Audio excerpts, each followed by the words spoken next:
The cantina smelled like engine fuel and bad decisions.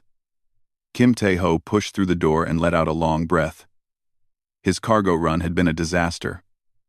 Pirates had chased him for 3 hours, his ship had taken damage, and now he was stuck on Station Omega-7, waiting for replacement parts that would not arrive for 2 days. He needed a drink, maybe several drinks. The bar was filled with aliens of every shape and size. Some had scales.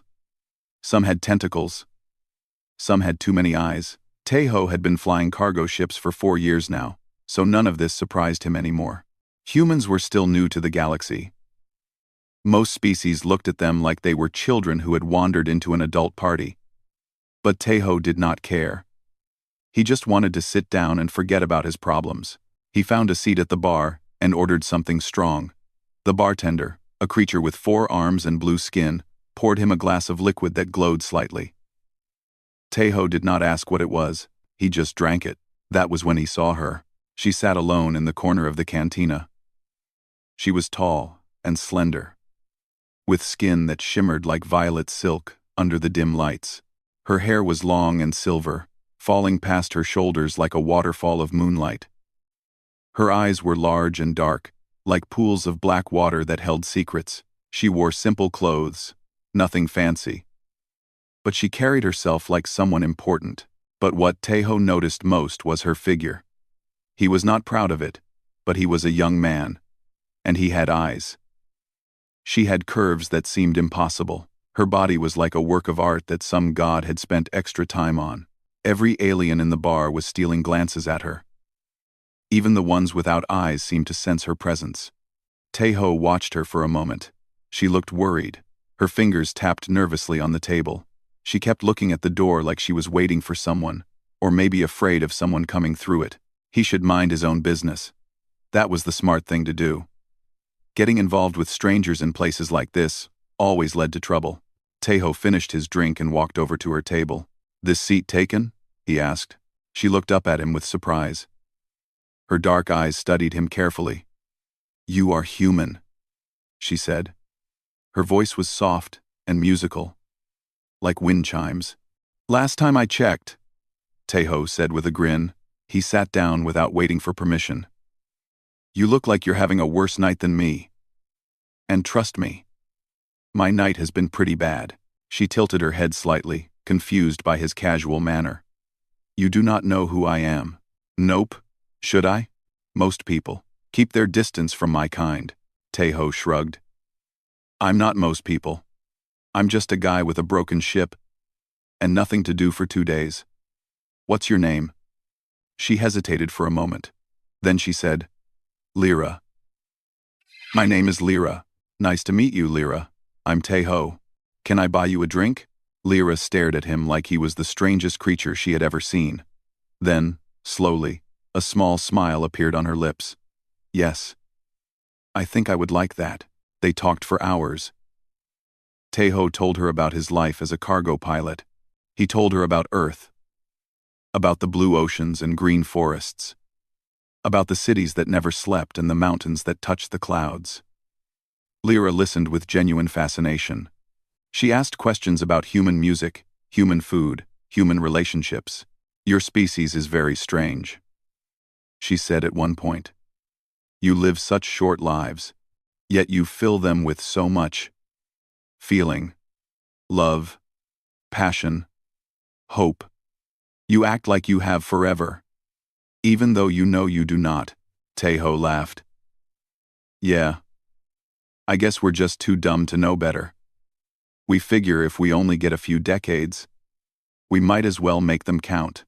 Lyra smiled again, and this time it reached her eyes. "I think I like that philosophy. Their conversation was interrupted by the cantina door slamming open. 5 armed soldiers walked in. They were tall and covered in black armor. Their helmets hid their faces, but their weapons were clearly visible. The entire bar went silent. Lyra's face went pale. She grabbed Tae-ho's hand under the table. "We need to leave. Now." Tae-ho did not ask questions. He could see the fear in her eyes. And that was enough. He stood up slowly, keeping his body between Lyra and the soldiers. "Back door?" he whispered. "Kitchen," she whispered back. They moved quickly but calmly, trying not to draw attention. The soldiers were scanning the room, searching for someone. Taeho guided Lyra toward the kitchen entrance. His heart was pounding, but his hands were steady. He had been in dangerous situations before. This was just another one. They made it through the kitchen and out into a dark alley behind the cantina. Taeho led her through the maze of corridors that made up Station Omega 7. He knew this station well. He had been here many times before. My ship, he said as they ran. It's damaged, but it can still fly short distances. We can hide there until they stop looking. Lyra nodded. She did not question him. She simply trusted him. They reached the docking bay and climbed into Taeho's cargo ship, the Lucky Fool. It was not much to look at. The paint was chipped. The hull had burn marks from laser fire. But it was home. Taeho sealed the door and turned on the minimal systems. The cargo hold was cramped but safe. They sat together in the dim light, catching their breath. Who were those soldiers? Taeho asked. What do they want with you? Lyra looked down at her hands. It is complicated. There are people who want to use me for their own purposes. I escaped from them, but they will not stop hunting me. So you're on the run? Yes, Taeho nodded slowly. He should be scared. He should tell her to leave and not get involved. But when he looked at her, he saw someone who was alone and afraid. Someone who needed help. Well, he said, you're safe here tonight. We can figure out the rest tomorrow. Lyra looked at him with wonder in her eyes. Why are you helping me? You do not know me. You gain nothing from this. Taeho smiled. Does there need to be a reason? You needed help. I could help. That's enough for me. They spent the night talking in that cargo hold. Lyra told him about her world, about the stars she had seen, about the beauty and cruelty of the galaxy. Taeho shared more stories about humanity, about their struggles and triumphs, about their stubborn refusal to give up even when everything seemed hopeless. As the station's artificial dawn began to light up the windows, Lyra leaned her head on Taeho's shoulder. I have never met anyone like you, she said softly. Is that good or bad? I am not sure yet, but I think good. When Taeho woke up a few hours later, she was gone. The cargo hold was empty. The only trace of her was a small crystal pendant, lying on the floor where she had sat. It was beautiful, glowing faintly with an inner light. Taeho picked it up and held it in his palm. He did not know who Lyra really was. He did not know if he would ever see her again. But he knew one thing for certain. He would never forget her. He put the pendant in his pocket and kept it close to his heart. And for the next 5 years, through every cargo run, every dangerous mission, every lonely night in space, he carried it with him, waiting, hoping, remembering. The woman with the most beautiful figure in the galaxy. The woman who had looked at him like he was something special. Lyra. 5 years had passed since that night on Station Omega 7. Kim Taeho was now 29 years old, and he had become one of the best cargo pilots on the Outer Rim trade routes. His ship, the Lucky Fool, had been repaired and upgraded many times. It was still ugly, but it was fast and reliable. His co-pilot and best friend, Park Ji-won, sat in the seat next to him. Ji-won was a calm and serious man who rarely smiled. He was the opposite of Taeho in many ways. Where Taeho was reckless, Ji-won was careful. Where Taeho acted on instinct, Ji-won planned everything in advance. They balanced each other perfectly. Cargo delivered, Ji-won said, checking his datapad. Payment received. We have 3 days before our next job. Taeho stretched his arms and yawned. 3 days of rest. I could use a vacation. You said that last month. Then you got into a fight with those smugglers on Rylo's station. That was not my fault. They insulted my ship. They said it looked like garbage. Exactly. Nobody insults the Lucky Fool. Ji-won shook his head but said nothing. He had learned long ago that arguing with Taeho was pointless. Their peaceful moment was interrupted by an alarm. The ship's sensors detected something large approaching. Very large. Taeho looked at the screen and felt his stomach drop. A massive warship had appeared out of nowhere. It was beautiful and terrifying at the same time. Shaped like a silver blade cutting through space, the design was unmistakable. Valari, G1 said quietly. That's a Valari warship. The Valari were one of the most powerful species in the galaxy. Their empire spanned hundreds of worlds. Their technology was advanced beyond anything humans had achieved. They were elegant, intelligent, and they considered most other species to be beneath them, especially humans. What do they want with us? Tejo asked. Before G1 could answer, a voice came through the communication system. It was cold and commanding. Human vessel. You will power down your engines and prepare to be escorted. Do not resist. This is not a request. Tejo and G1 exchanged looks. They had no choice. Fighting a Valari warship would be suicide. Running was impossible. They powered down their engines and waited. A beam of light surrounded their ship and pulled them into the warship's docking bay. When the light faded, they found themselves inside the largest hangar Tejo had ever seen. Everything was white and silver, clean and perfect. Valari soldiers in shining armor stood in formation, their weapons ready. The door to the Lucky Fool opened, and Tejo stepped out with his hands raised. G1 followed close behind. A Valari officer approached them. He was tall and slender, with pale blue skin and sharp features. He looked at Tejo with obvious disgust. You are Kim Tejo? Pilot of this vessel? That's me, Tejo said. Is there a problem? You will come with us. The High Queen has summoned you. Tejo blinked. The High Queen? Of the Valari Empire? She wants to see me? That is what I said. Do not make me repeat myself. G1 grabbed Tejo's arm. What did you do? He whispered urgently. Why would the Valari Queen want to see you? I have no idea, Tejo whispered back. I've never even met a Valari before. But even as he said it, a strange feeling grew in his chest. A memory from 5 years ago. Violet skin. Silver hair. Dark eyes. Could it be? No, that was impossible. They were taken through endless corridors of gleaming white walls. Eventually, they reached a massive door that opened into a throne room larger than any building Tejo had ever seen on Earth. Thousands of Valari nobles filled the room, all dressed in flowing robes of silver and gold. They whispered to each other as Tejo walked past. Their eyes followed him with curiosity and contempt. At the far end of the room was a throne made of pure crystal.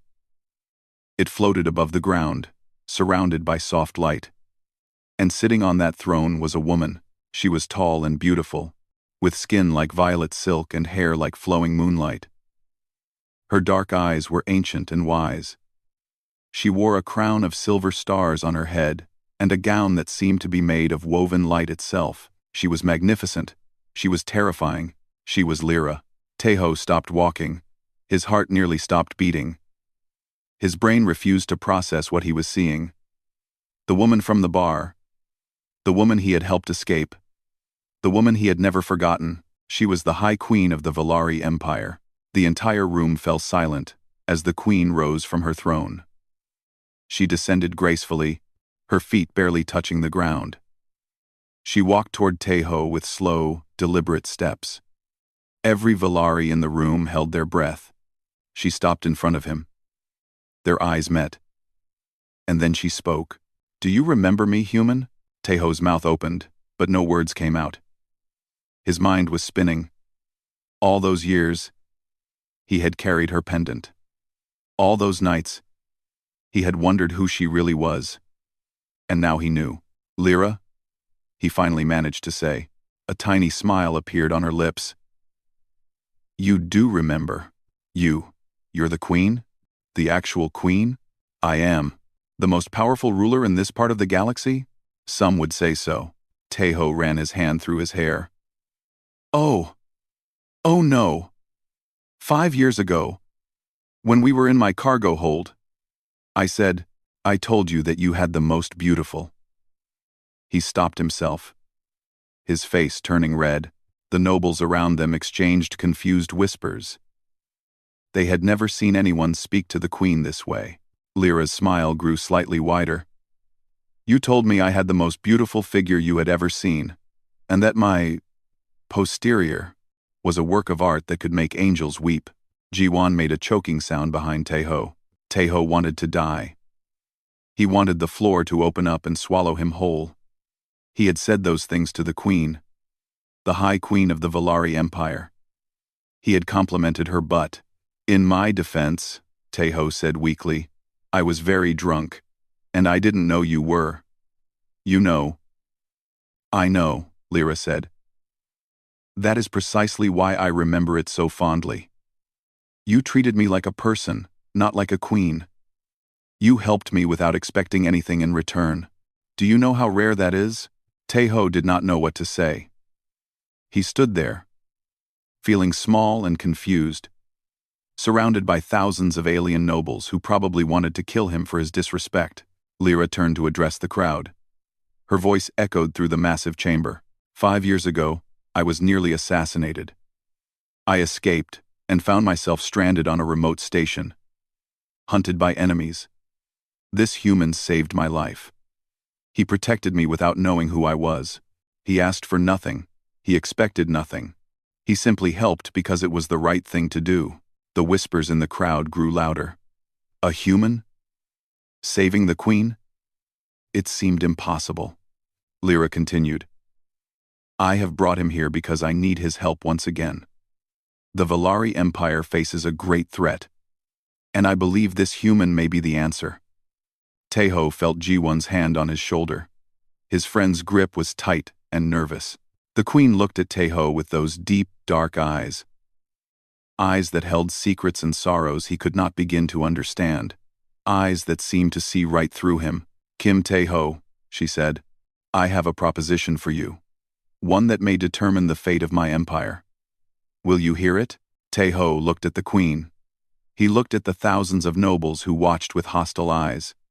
He looked at Ji-won, who was silently begging him to say no. Then he thought about that night in the cargo hold. The way Lyra had smiled at him. The way she had leaned on his shoulder. The pendant that still hung around his neck, hidden under his shirt. Yeah, he said. I'll hear it. Lyra nodded slowly. There was something in her expression that might have been relief, or perhaps hope. Then come with me, she said. We have much to discuss, and not much time. She turned and walked toward a private chamber. Taeho followed her, his heart pounding in his chest. Behind him, Ji-won let out a long sigh. He's going to get us killed, he muttered to himself. I just know it. The private chamber was smaller than the throne room, but still grand by any human standard. Crystal walls let in soft blue light. Strange plants with glowing flowers grew in elegant vases. The air smelled sweet, like honey mixed with starlight. Lyra dismissed her guards with a wave of her hand. When they were alone, her shoulders relaxed slightly. The mask of the perfect queen faded, and Taeho could see traces of the woman he had met 5 years ago. Please, sit, she said, gesturing to a floating chair. Taeho sat down carefully. The chair adjusted to his body automatically. It was surprisingly comfortable. So, he said, you're a queen. I am. And 5 years ago you were running from assassins. Correct. And you didn't think to mention this when we were hiding in my cargo hold? Lyra sat across from him. Would you have treated me differently if you knew? Taeho thought about it. Probably, I would have been nervous. Careful. I wouldn't have talked to you like a normal person. Exactly. And I needed someone to talk to me like a normal person. Just for one night. You gave me that gift, Taeho. You have no idea how precious it was. Her voice was soft, almost vulnerable. Taeho felt his heart do something strange in his chest. He pushed the feeling aside. Okay, he said. So what's happening now? You said the Empire is in danger. Lyra's expression darkened. She stood up and walked to the crystal window, looking out at the stars. Have you heard of the Drac Collective? Taeho nodded. Everyone had heard of the Drac. They were a coalition of aggressive alien species, led by the Drak themselves. A race of massive reptilian warriors. They were brutal, violent, and always hungry for more territory. The Drak have been expanding their borders for decades, Lyra said. Recently, they turned their eyes toward Valari space. Their fleet outnumbers ours 3-1. If they attack, we will fight. But we will lose. Can't you ally with other empires? Fight together?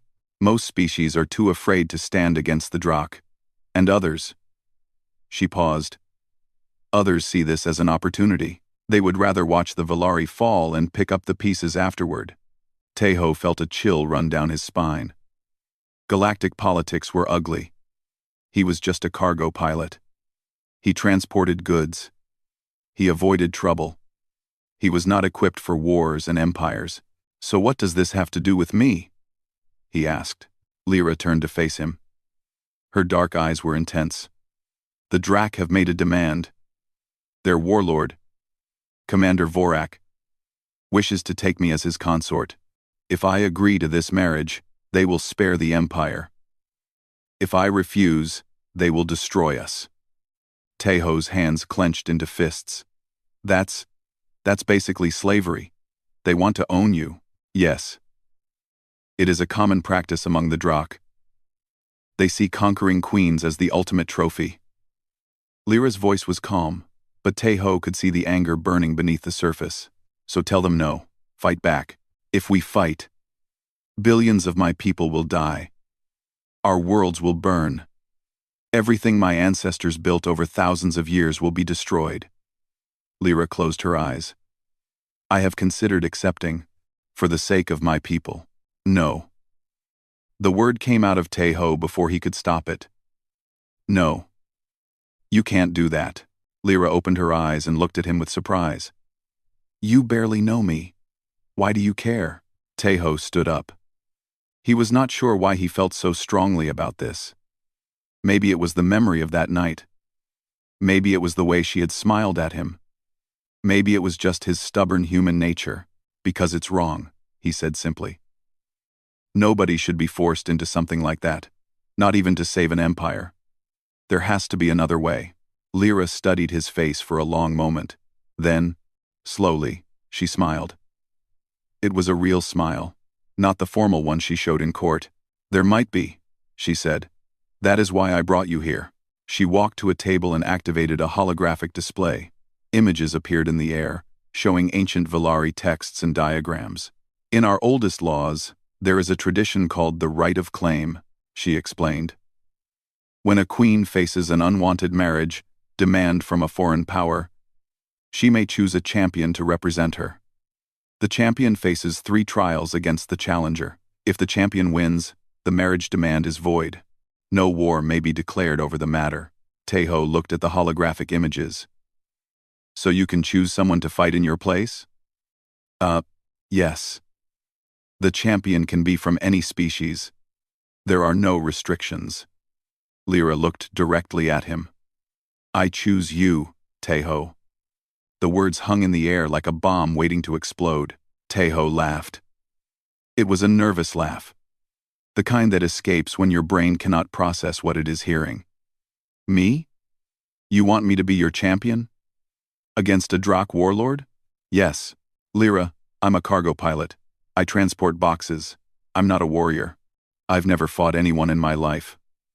Well, except that one time on Rylo's station. But that guy was drunk. And I still almost lost. I know what you are, and I know what you are not. But the right is not just about fighting. It has 3 trials. Mind, spirit, body. Combat is only one part. The body part. The fighting part. The part where the giant lizard warrior kills me. 1. 11111. 3 Sing. Refort the Tenel. 1.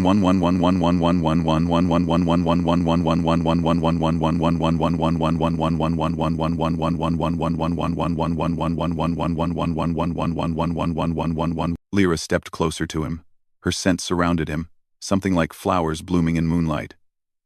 The Drak rely on strength, on power, on intimidation. They have never faced anything like a human before. Because humans get crushed by them. No. Lyra's voice was firm. Because humans are unpredictable. You adapt. You improvise. You refuse to accept defeat even when defeat is certain. I saw it in you 5 years ago. When those soldiers came, you did not panic. You did not freeze. You acted. Taeho shook his head. That was different. I was just helping someone escape. This is the same thing, Lyra said softly. Someone needs help.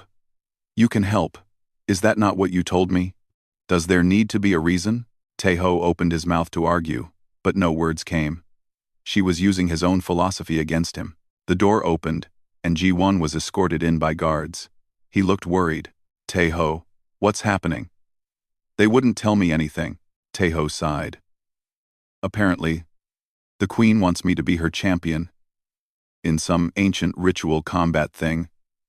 Against a Drak warlord. Ji-won stared at him. Then he stared at the queen. Then he stared back at Taeho. You're joking. I wish I was. Ji-won grabbed Taeho by the shoulders. Say no. Just say no. We can leave. We can go back to shipping cargo. Forget this ever happened. If he refuses, he will be executed, Lyra said calmly. Both of you. You know too much about the Empire's weakness. I cannot let you leave with that knowledge. Ji-won's face went pale. You would kill us? I would not want to. But I am a queen. I must protect my people above all else. Lyra's voice was heavy with sadness. I am sorry. I did not want it to be this way, but I have no other choice. And neither do you. Taeho looked at his friend. Ji-won had been with him through everything. They had survived pirates, storms, mechanical failures, and a dozen other disasters. And now they were trapped in the middle of galactic politics. If I do this, Taeho said slowly, and I win, we go free? Both of us? Yes, and more than that. Humanity will gain the Valari Empire as an ally. Your species will be protected under our banner. No one will dare threaten Earth or its colonies. That changed things. Taeho was not just thinking about himself anymore. He was thinking about humanity. About Earth. About all the human colonies scattered across the galaxy. Vulnerable and unprotected. He thought about his parents back home, his little sister who wanted to be an astronaut. All the people who had no idea that their fate might depend on a cargo pilot saying yes or no. Taeho let out a long breath. How long do I have to prepare? Lyra's eyes widened slightly. 3 days. 3 days to get ready to face a Drak warrior. Yes. Taeho looked at Ji-won. His friend's face was a mixture of fear and resignation. You're actually going to do this, Ji-won said. I don't think I have a choice. You always have a choice. You're just too stupid to pick the safe one. Taeho grinned despite everything. That's why you love me. I don't love you. I tolerate you. There's a difference. Taeho turned back to Lyra. The queen of the Valari Empire. The woman with the most beautiful figure in the galaxy. The woman who was asking him to risk everything. Okay, he said. I'll be your champion. Lyra bowed her head slightly. It was a gesture of respect that no Valari queen had ever shown to a human. Thank you, Taeho. I will not forget this. You'd better not. Because if I die, I'm going to haunt you forever. For the first time since they had reunited, Lyra laughed. It was a real laugh. Free and genuine. And it made Taeho's heart skip a beat. I believe you would, she said.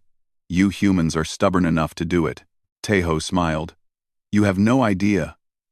The news spread across the Valari homeworld within hours. The queen had chosen a champion for the right of claim. A human. The reaction was immediate and angry. Taeho could feel the hatred everywhere he went. Valari nobles whispered behind his back. Servants refused to meet his eyes. Guards looked at him like he was an insect that needed to be crushed. They think you have insulted them, Ji-won explained as they walked through the palace gardens. By choosing a human, the queen is basically saying that no Valari is worthy of being her champion. I didn't ask for this, Taeho muttered. Doesn't matter. You're the symbol now. If you fail, humanity looks weak. If you succeed. Ji-won paused. Actually, nobody thinks you'll succeed, so they haven't planned for that. Thanks for the encouragement. I'm your friend. I'm supposed to be honest. The training area was a massive dome filled with floating platforms and holographic enemies. Valari warriors had trained here for generations. Now it belonged to Taeho, at least for the next 3 days. His instructor was a stern Valari woman named High Commander Solon. She had silver scars across her face and moved like flowing water. She was the best warrior in the Empire, and she clearly hated having to train a human. Again, she said coldly as Taeho hit the ground for the 20th time. He struggled to his feet. Every muscle in his body screamed in pain. Valari combat techniques required flexibility and speed that human bodies were not designed for. He was failing. Badly. Your form is wrong. Your balance is wrong. Everything about you is wrong. Solon circled him like a predator. The Drac champion will tear you apart in seconds. Then teach me something I can actually do. There is nothing. Human bodies are too slow. Too weak. Too limited. She stopped in front of him. I do not understand why the Queen chose you. It is a waste. Taeho wiped the sweat from his face. He was tired of being told he could not do something. He had heard it his whole life. Humans were too primitive, too young, too fragile. Show me the move again, he said. Solon raised an eyebrow. You cannot execute it. I have shown you 50 times. Show me again. She sighed and demonstrated the technique. It was a spinning kick that used momentum and gravity to generate incredible force. Beautiful. Elegant. Impossible for a human. Taeho watched carefully. Then he tried something different. Instead of copying her form exactly, he modified it. He lowered his center of gravity. He shortened the spin. He added a step that Valari would consider clumsy but that worked with human anatomy. The kick was not as graceful, but it connected with the training dummy hard enough to send it flying. Solon stared at him with genuine surprise. That was not correct, but it worked. It was ugly, but it worked. She was quiet for a moment. Then, something shifted in her expression. The first crack in her wall of contempt. Show me again, she said. From that point on, the training changed. Solon stopped trying to turn Taeho into a Valari warrior. Instead, she began to study him like a puzzle. She watched how he moved, how he thought, how he solved problems. You adapt, she said on the second day. When something fails, you do not try it again. You change. That's how humans survive, Taeho said. We're not the strongest or the fastest. We just keep changing until something works. It is inefficient. Maybe. But we're still here. On the evening of the second day, Queen Lyra visited the training area. She wore simpler clothes than her royal gown, and her hair was pulled back from her face. She looked almost like the woman Taeho had met in that bar long ago. How is he progressing? She asked Solon. The commander hesitated. He will not win the trial of body through conventional means. But he is resourceful. That is why I chose him. Lyra walked to where Taeho was resting on a bench. He was covered in bruises, and his body ached everywhere. But when he saw her, he straightened up and tried to look less pathetic. You look terrible, she said. Thanks. I feel worse. She sat beside him. For a moment, they were not a queen and a cargo pilot. They were just two people sitting together in a quiet room. The Drac champion arrived today, Lyra said. Commander Vorak. He demanded to meet you. And he laughed when he saw your picture. He called you a tiny soft creature and said he would crush you like a fruit. Taeho nodded slowly. Charming guy. Charming guy. Taeho. Lyra's voice became serious. I need you to understand what you are facing. Vorak has killed hundreds of warriors in ritual combat. He has never lost, not once in 300 years. 300 years? How old is he? Drac live for a very long time, and they spend most of that time fighting. Taeho let that sink in. He was going to fight something that had been perfecting violence since before humans discovered electricity. "Why did you really choose me?" he asked quietly. "There must be thousands of better options." Lyra was silent for a moment. When she spoke, her voice was soft. "When I was on that station 5 years ago, I was ready to give up. The assassins were everywhere. My guards were dead. I had been betrayed by people I trusted. I thought I was going to die alone in some dirty corner of the galaxy." She looked at him with those deep, dark eyes. "Then, you sat down at my table. This strange human with a stupid grin and bad jokes.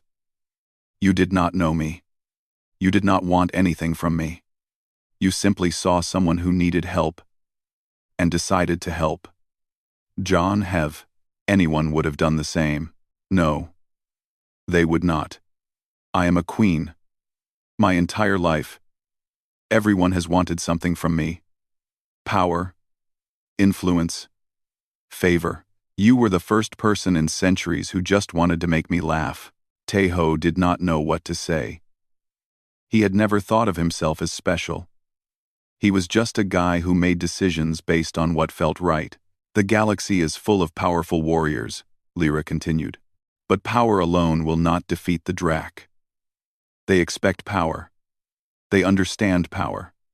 What they do not understand is heart, compassion, the willingness to help without expecting reward."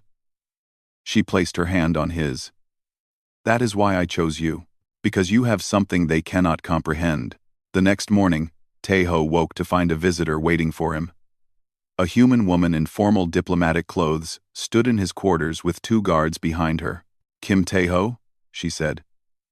"I am Yoon Ha-na, diplomatic representative from Earth." Taeho blinked the sleep from his eyes. "Earth sent someone? When we heard that a human was chosen as champion for the Valari Queen, we had to respond. This situation has implications for all of humanity." Hana was professional and serious. She explained that Earth's government was watching closely. If Taeho failed, it would confirm what many alien species already believed, that humans were weak, inferior, not worth respecting. "No pressure," Taeho muttered. "I am not here to pressure you. I am here to help." Hana handed him a datapad. "Our intelligence services gathered everything we know about the Drak Collective, their military movements, their supply lines, their internal politics." Taeho scrolled through the information. Most of it meant nothing to him, but some things caught his attention. Cargo manifests, shipping routes, trade agreements. These were things he understood. "This is interesting," he said slowly. "What is?" "The Drak have been moving a lot of supplies to their border with the Zorath Empire." "Why would they do that if they're planning to attack the Valari?" Hana frowned. "We assumed it was a backup plan." "No. Look at the timing. These shipments started before they made the marriage demand to the Queen. They were already planning something with the Zorath before they even approached the Valari." Hana leaned closer to look at the data. "What are you suggesting?" Taeho's mind was racing. Years of running cargo had taught him to read patterns. Something about this did not add up. "I'm not sure yet," he said. "But I think the marriage demand isn't just about the Queen. There's something bigger going on." He spent the rest of the day studying the data while training continued. His body was battered, but his mind was sharp. The pieces of a puzzle were coming together, though he could not yet see the full picture. That night, as he lay in bed staring at the ceiling, Taeho made a decision. He might not be able to beat Vorak with strength. He might not be able to outfight a 300-year-old warrior, but maybe he did not have to. Humans were not the strongest species in the galaxy. They were not the fastest or the smartest or the oldest. But they were clever. They were adaptable. And when they could not win by the rules, they found ways to change the game. Taeho smiled in the darkness. He had a plan. It was a stupid plan. A reckless plan. The kind of plan that only a human would think of. It just might work. The arena was ancient. It had stood on the Valari homeworld for 10,000 years. Millions of beings had fought and died within its circular walls. The stones were stained with the blood of countless species. Taeho stood at the entrance, looking up at the towering structure. Flags of the Valari Empire flew from every pillar. Above them, the sky burned with the light of twin suns. The air was hot and dry, filled with the smell of dust and anticipation. "You can still run," G1 said beside him. "Steal a ship, hide in the outer rim, change your name, and leave you here? I would understand." Taeho laughed softly. "No, you wouldn't. You'd hate me forever." "True, but at least you'd be alive." Inside the arena, 100,000 spectators had gathered. Most were Valari nobles, dressed in their finest robes. But there were others too. Ambassadors from dozens of species. News drones that would broadcast the event across the galaxy. And in a special section, a delegation of Drak warriors in black armor. Queen Lyra sat on a raised platform overlooking the arena. She wore a crown of silver stars and a gown of flowing white. Her face was calm, but Taeho could see tension in the way she held herself. On the opposite platform sat the Drak leadership. Among them was a massive figure in dark ceremonial armor. Commander Vorak. Even from this distance, Taeho could feel the warrior's cold eyes watching him. Vorak was enormous. He stood nearly 3 meters tall, with scales the color of dried blood and muscles that bulged beneath his armor. His head was topped with sharp horns, and his mouth was filled with teeth like daggers. He looked like a nightmare given physical form. Taeho took a deep breath. "Well, he's big. That's your observation?" "He's big?" G1 shook his head. "You're going to die." G1. G1. G1. G1. Shook his head. "Probably. But let's see how it goes first." A bell rang, echoing across the arena. The crowd fell silent. An ancient Valari priest walked to the center of the floor and began to speak. "We gather for the right of claim. Queen Lyra of the Valari has been challenged by Commander Vorak of the Drak. She has chosen a champion to defend her honor. The trials will now begin." Taeho walked forward and stood on one side of the arena. Vorak descended from his platform and took position on the other side. The distance between them was about 50 meters. "The first trial," the priest announced, "is the trial of mind." Servants carried out an object and placed it in the center of the arena. It was a puzzle box made of interlocking metal pieces. The thing was larger than a human head and covered with strange symbols. "This is the puzzle of eternal thought," the priest explained. "It has been solved only 12 times in all of history. The champion who solves it first wins the trial of mind." Vorak laughed loudly. His voice was like grinding rocks. "This is a waste of time. I will crush this toy in seconds." Taeho said nothing. He walked to the puzzle and examined it closely. The metal pieces were fitted together in complex patterns. There seemed to be no obvious solution. "Begin," the priest shouted. Vorak grabbed the puzzle and started twisting its pieces with brute force. He was strong enough to bend metal, but the puzzle was designed to resist strength. It clicked and shifted but did not open. Taeho watched him for a moment. Then he picked up the puzzle from where Vorak had thrown it in frustration. He turned it over in his hands, studying every surface. The symbols were not random. They told a story. A Valari legend about creation and destruction, about taking apart the universe and building it anew. Taeho smiled. Instead of trying to solve the puzzle as designed, he began to disassemble it. He found the hidden latches that held the sections together. He took it apart piece by piece, laying the components on the ground. The crowd gasped. Vorak stared in confusion. "What is he doing?" someone shouted. "That is not how the puzzle is solved." Taeho ignored them. He spread out all the pieces and then began to rebuild the puzzle in a new configuration. Different from the original. Better. When he finished, the puzzle clicked into a new shape. A perfect sphere that glowed with inner light. The ancient priest approached slowly. His eyes were wide with shock. "The legend says the puzzle can be solved by taking apart the old and creating something new. In 10,000 years, no one understood this." He looked at Taeho with new respect. "The trial of mind goes to the human champion." Ops, the arena erupted in chaos. Valari nobles shouted in disbelief. The Drak delegation roared with anger. Vorak's eyes burned with hatred. Tricks, the Drak commander spat. Human tricks. It proves nothing. But the priest raised his hand for silence. The rules were followed. The trial is complete. G1 was jumping up and down in the spectator area. He did it. That crazy fool actually did it. Tejo allowed himself a small smile. 1 down, 2 to go. The second trial was announced. The Trial of Spirit. Each champion will enter the echo chamber. They must face their deepest fears and emerge on the other side. A doorway appeared in the center of the arena.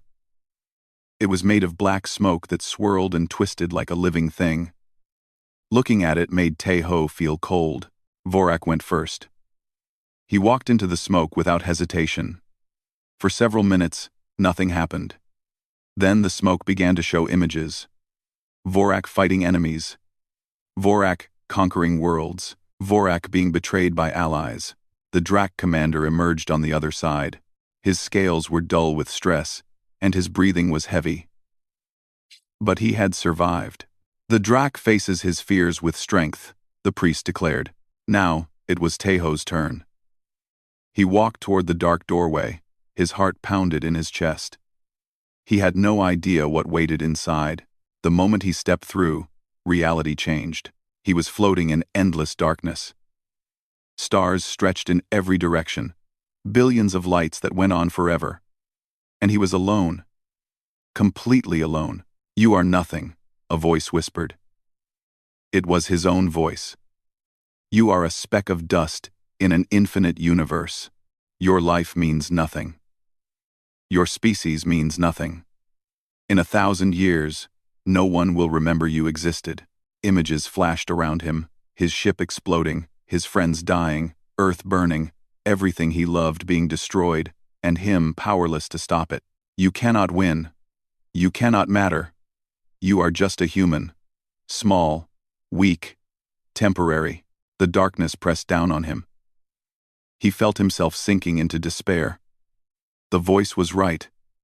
What was he compared to the vastness of space? What was humanity compared to empires that had existed for millions of years? But then, something strange happened. Instead of fighting the fear, Tejo stopped resisting. Yeah, he said out loud. The darkness paused, confused. I know I'm small. I know I'm temporary. I know the universe doesn't care about me. Tejo took a step forward. But so what? That's always been true. It was true when I learned to walk. It was true when I first flew a ship. It was true when I helped a stranger in a bar. Another step. Being small doesn't mean being nothing. Being temporary doesn't mean being meaningless. Every moment matters because it ends. Every choice matters because we only get one chance to make it. Another step. I'm scared. Of course I'm scared. But I'm going to keep walking anyway, because that's what humans do. We're scared, and we do it anyway. The darkness began to break apart. Light appeared in the distance. Tejo walked toward it without looking back. He emerged from the echo chamber calmly. His clothes were not torn. His face was not stressed. He simply walked out, like he was stepping through a regular doorway. The entire arena fell silent. The priest stared at him for a long moment. Most who face the chamber struggle. They fight. They scream. They barely survive. He paused. You accepted your fears. I've lived with them my whole life, Tejo said. They're not going anywhere. Might as well get along with them. The trial of spirit goes to the human champion. This time, the arena did not erupt in chaos. It erupted in stunned silence. 2 trials. 2 victories. For a human, it was impossible. It was unthinkable, but it was happening. Queen Lyra stood from her throne. For the first time since the rite began, she smiled. Vorak was shaking with rage. His clawed hands opened and closed. His eyes were fixed on Tejo with pure hatred. The final trial, the priest announced. The trial of body. Combat to submission or death. The arena cleared. Weapons were brought out. Vorak selected a massive battle axe that most humans could not even lift. Teho was given a choice of Valari weapons. He picked a simple staff. Light. Flexible. Easier to block than to attack. Vorak laughed. You think that stick will save you, human? I will break you like a twig. Teho spun the staff once, getting used to its weight. Maybe, but you'll have to catch me first. Begin. Vorak charged. He was terrifyingly fast for his size. His axe swung down in an arc that would have split Teho in half. Teho was not there. He rolled to the side, came up running, and put distance between them. Vorak roared and charged again. Again Teho dodged. Again and again. The crowd watched in confusion. This was not a fight. This was a hunt. And somehow, the prey kept escaping, but Teho could not run forever. Eventually, Vorak caught him with a backhand strike that sent him flying across the arena. He crashed into the wall and felt ribs crack. Enough games, Vorak growled, advancing. Now you die. Teho coughed blood and struggled to his feet. His body screamed in pain. But he raised his staff and faced the monster walking toward him. I'm not done yet, he said. Vorak hit him again. And again. Each blow was devastating. Each strike should have been the end. But every time Teho fell, he got back up. The arena fell silent. They had never seen anything like this. A creature so much weaker, so much smaller, refusing to stay down. Vorak's face twisted in confusion. Why won't you die? Teho spat out a tooth and grinned through the blood. Humans are stubborn like that. He raised his staff one more time. His arms shook, his vision blurred. But he would not surrender. He would not fall. Not yet. Blood dripped onto the ancient stones. Teho could barely stand. His ribs were broken. His left arm hung uselessly at his side. One eye was swollen shut. Every breath was agony. Vorak circled him like a predator enjoying its meal. The Drakh commander was barely winded. A few scratches marked his scales where Teho's desperate attacks had landed, but nothing serious, nothing that would slow him down. You have courage, human. I will give you that. Vorak's voice was almost respectful. More courage than sense. But courage alone does not win battles. Teho coughed, tasting copper. You'd be surprised what courage can do. I have lived for 300 years. I have killed thousands. Nothing surprises me anymore. Vorak raised his axe. This ends now. I will make it quick. You have earned that much. In the stands, G1 was gripping the railing so hard his knuckles turned white. Yunhana stood beside him, her face pale. All across the galaxy, billions watched the broadcast, holding their breath. On her platform, Queen Lyra's hands were clasped together. Her calm mask had cracked. Teho could see fear in her eyes. Fear for him. He thought about the night they had met, the way she had laughed at his stupid jokes, the way she had leaned on his shoulder in his cargo hold, the way she had looked at him like he was something special. He was not going to let her down. Not like this. Vorak swung his axe in a killing blow. Teho did something insane. Instead of dodging, he stepped forward. He threw himself at Vorak, wrapping his arms around the Drakk's massive body. His broken ribs screamed, his injured arm exploded with pain. But he held on. The axe missed. It was designed for distance, and Teho was too close. Vorak tried to throw him off. But Teho clung like a man drowning, gripping scales and finding handholds in armor joints. What are you doing? Vorak roared. This is madness. They were face to face now, close enough to feel each other's breath, close enough to whisper. Listen to me, Teho hissed through his pain. I know about the supply ships. Vorak froze. What? The cargo going to the Zorath border. The secret meetings. The weapons that aren't being used against the Valari. Teho's voice was low and urgent. I'm a cargo pilot. I've been watching shipping patterns for years. The Drakh Collective isn't planning to attack the Valari. They're planning to betray the Zorath. You know nothing, human. I know the Drakh leadership promised the Zorath an alliance. I know they're supposed to attack the Valari together. But those supply ships are positioning for something else. Once the Zorath commit their forces, the Drak will turn on them. You'll wipe them out and take their territory.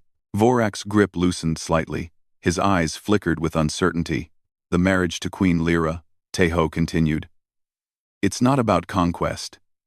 It's about keeping the Velari neutral while you destroy the Zorath. But what happens after? You think your leaders will honor that marriage? They'll dispose of the Queen and take the Velari Empire too. Everyone gets betrayed. Everyone except the ones at the top. Lies. You're trying to save yourself with lies. Am I? Teho met Vorak's gaze despite the pain. Look at me, Commander. I'm a cargo pilot. I have nothing to gain from lying. In 5 minutes, you're going to kill me anyway. Why would I waste my last breath on a lie? I'm a cargo pilot. Vorak was silent. His great chest rose and fell with heavy breaths. The arena waited in confusion. They could not hear the whispered conversation. They only saw two fighters locked in a strange embrace. Your own position isn't secure, Teho pressed on. You're a warrior. You follow orders, but the politicians back home, the ones making these plans, what do they think of you? You're a tool to them, expendable. Once they don't need you anymore. Enough. Vorak's voice was different now, quieter. You know I'm right. You've probably suspected it for years. The way they talk to you. The way they don't include you in the real decisions. You win their battles, and they take the credit. You do the dying, and they do the ruling. Vorak's grip relaxed completely. He was no longer trying to throw Teho off. He was just standing there. Thinking, even if you're right, Vorak said slowly, what does it change? The right must have a winner. Then yield. A Drak does not yield. Then be the first. Teho's voice was earnest. Be the first Drak to choose his own fate instead of following orders blindly. Walk away from this fight. Go home. Expose the politicians who are planning this betrayal. Save your own people from being used. My people would call me a coward. Or a hero. Depends on who writes the history. Vorak stared at him for a long moment. The arena was completely silent. 100,000 beings held their breath, waiting for the killing blow. It never came. Vorak released Teho and stepped back. The massive warrior looked down at the broken human, then up at the sky. I yield, he said. His voice echoed across the arena like thunder. The silence shattered into chaos. Drak warriors roared in outrage. Velari nobles screamed in disbelief. Ambassadors and journalists shouted questions that no one could answer. Vorak turned to face his own delegation. His leaders were on their feet, faces twisted with fury. Commander, one of them shouted. What is the meaning of this? The meaning is clear. Vorak's voice was calm. I choose not to fight for lies. This marriage demand, this entire scheme, it serves only those who sent me here. Not our people. Not our honor. You dare question your orders? I question my leaders. As any warrior should, when those leaders are corrupt. The Drak delegation erupted into shouting. Vorak began walking toward them, and suddenly the arena was filled with tension of a different kind. This was no longer about the right. This was about something bigger. A fracture within the Drak collective itself. G1 rushed to the arena floor and helped Teho stay upright. What did you say to him? The truth, Teho managed. Just the truth. Medical teams arrived and began treating his wounds.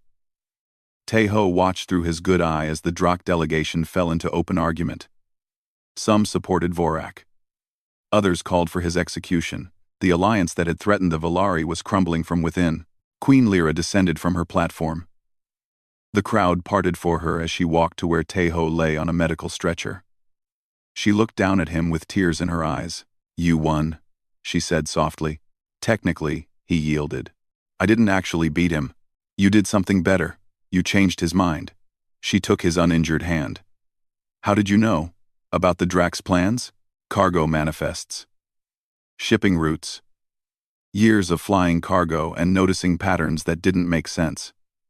Teho tried to smile, but it hurt too much. Turns out being a delivery boy has its advantages. From across the arena, Yun-Hana approached. The human diplomat was shaking her head in wonder. You just exposed a conspiracy that threatens half the galaxy. With information from shipping records. All. Ben.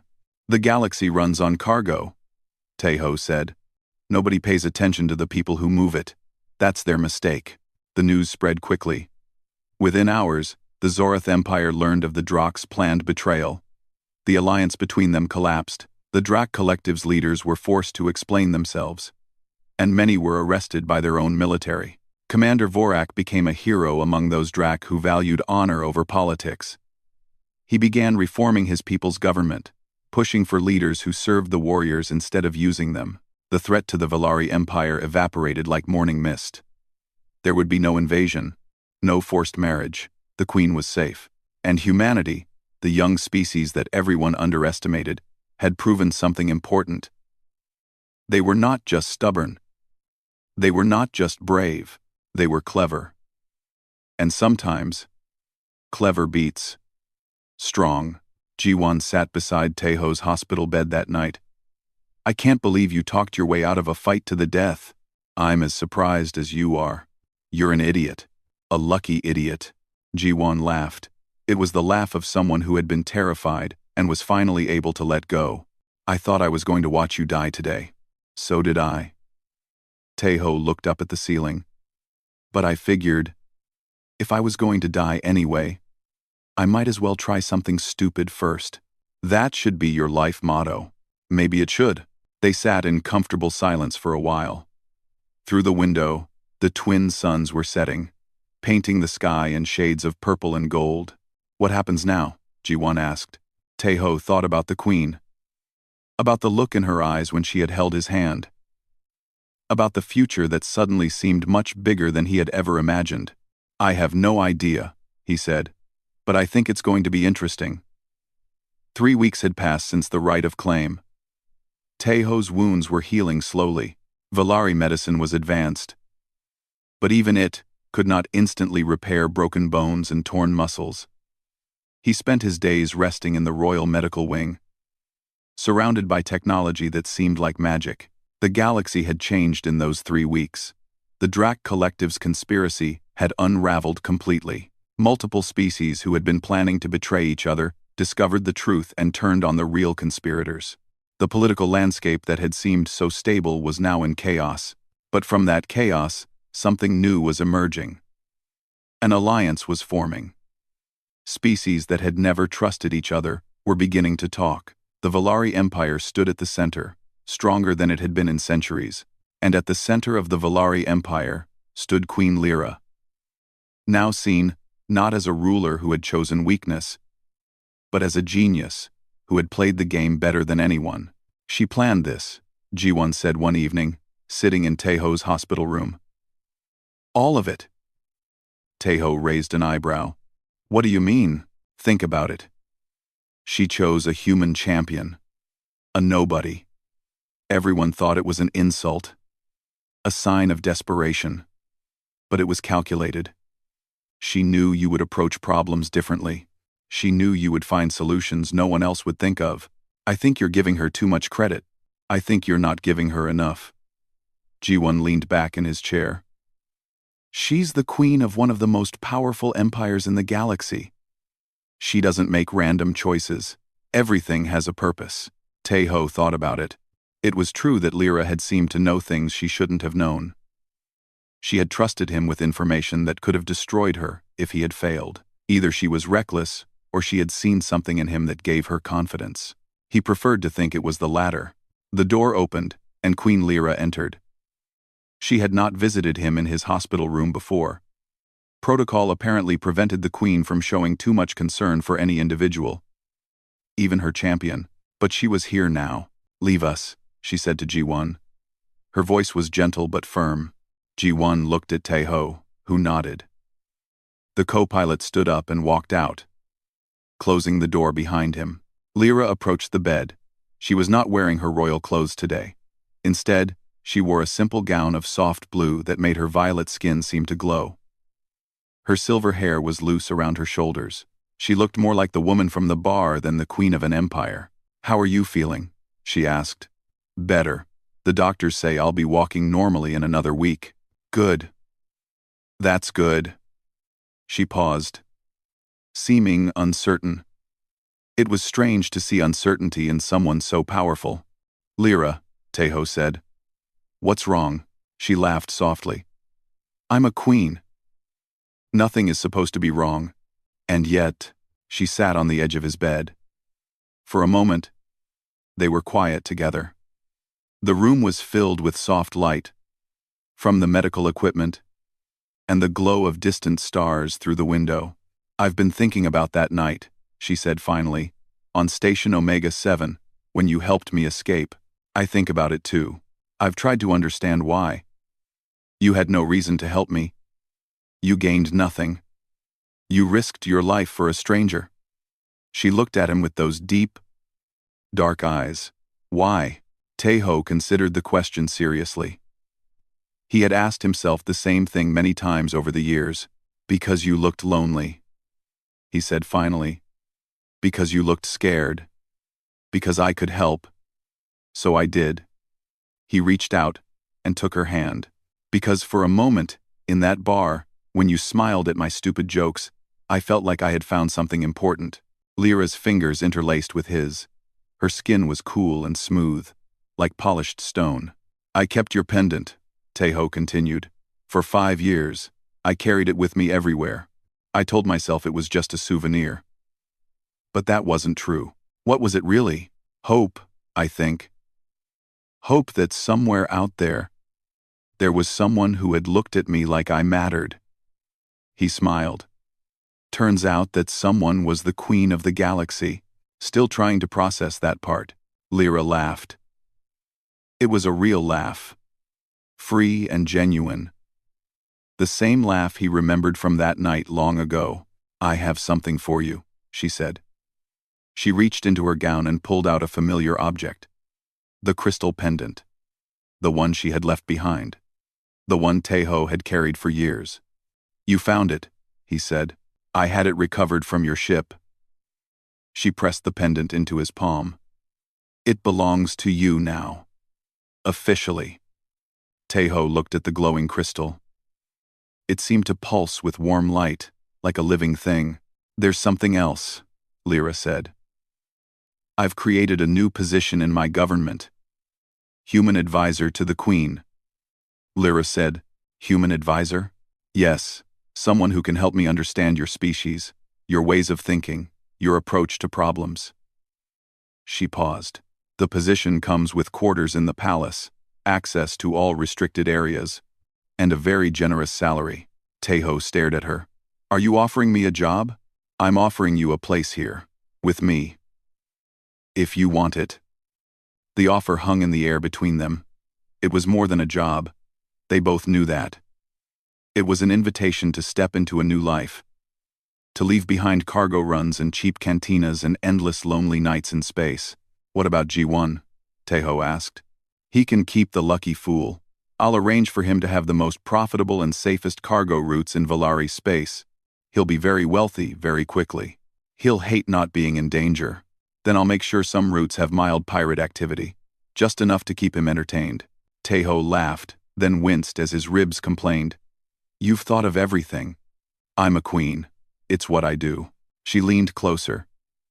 Her face was only inches from his. Tejo could smell her scent again. Flowers blooming in moonlight. Just like he remembered. 5 years ago, she said softly, you told me I had the most beautiful figure in the galaxy. You said my posterior was a work of art that could make angels weep. I was drunk, Tejo protested weakly, and young, and honest. She smiled. No one had ever spoken to me that way. No one had ever treated me like a person instead of a symbol. You saw me, Tejo. The real me, and you liked what you saw. I did. I do. She kissed him. Her lips were soft and cool, like the first touch of autumn. The kiss lasted a long moment. Gentle and tender and full of promise. When she pulled back, Tejo was grinning like an idiot. So that's a yes on the job? It's a yes on everything. The next day, Yunhana sent her report back to Earth. She described the outcome of the right, the collapse of the Drakh conspiracy, and the new alliance forming around the Valari Empire. She explained that humanity had just gained the most powerful ally in the known universe. At the end of her report, she added a personal note. One human cargo pilot accomplished more for humanity's standing in the galaxy than 50 years of diplomatic effort. He did it by being honest, brave, and ridiculously stubborn. I do not fully understand how this happened. I'm not sure anyone does. But I recommend we study Kim Tae-ho's methods carefully. There may be something to learn from his approach. Ji-won accepted his new cargo routes with mixed feelings. He was happy for his friend, but he would miss having Tae-ho in the co-pilot seat. "You're really staying?" he asked on the day he left. "Yeah, turns out there's more to life than shipping boxes. There's a queen, a very pretty queen. That too." They embraced like brothers. When Ji-won pulled back, his eyes were wet, though he would never admit it. "Don't become one of them," he said. "Don't forget where you came from." "I won't. I'm still just a cargo pilot from Earth." "That's never going to change." "Good. Because if I have to rescue you from some royal mess, I'm going to charge you double." "I'd expect nothing less." Ji-won climbed into the Lucky Fool and took off into the sky. Tae-ho watched until the ship disappeared among the stars. That evening, he stood on the balcony of his new quarters in the royal palace. The twin suns were setting, painting the sky in colors that had no names in human language. The city stretched below him, beautiful and ancient and alive. Footsteps approached behind him. Lyra joined him at the railing, standing close enough that their shoulders touched. "Regrets?" she asked. "None. It won't be easy. You'll face challenges. Opposition. Some Valari will never accept you. I know. You'll miss your old life sometimes. Probably." She turned to look at him. Her dark eyes reflected the dying light of the suns. "Then why stay?" Tae-ho thought about the question. He thought about all the paths his life could have taken. All the choices that had led him here. A random stop at a bar on a broken-down station. A beautiful stranger who needed help. A decision to get involved instead of walking away. "Because some things are worth the trouble," he said. "Because good things don't come easy. And because," he smiled, "because you still have the most beautiful figure in the galaxy." Lyra laughed and punched his arm lightly. "You are impossible. That's why you like me." "I do." She leaned her head on his shoulder. "Against all reason and wisdom, I do." They stood together as the sun set and the stars came out. Two beings from different worlds, different species, different everything. But in that moment, none of that mattered. What mattered was that they had found each other. Against all odds, despite every obstacle. And they had the rest of their lives to figure out the rest. In the grand story of the galaxy, with its empires and wars and endless struggles for power, their tale was small. A human cargo pilot and an alien queen. A chance meeting that changed everything. But that's how it always is, isn't it? The biggest changes come from the smallest moments. A decision to help a stranger. A refusal to give up. A belief that being small doesn't mean being nothing. The stars didn't care about Kim Tae-ho and Queen Lyra. The universe was vast and cold and indifferent to their happiness. But they cared about each other. And in the end, that was enough. It was always going to be enough.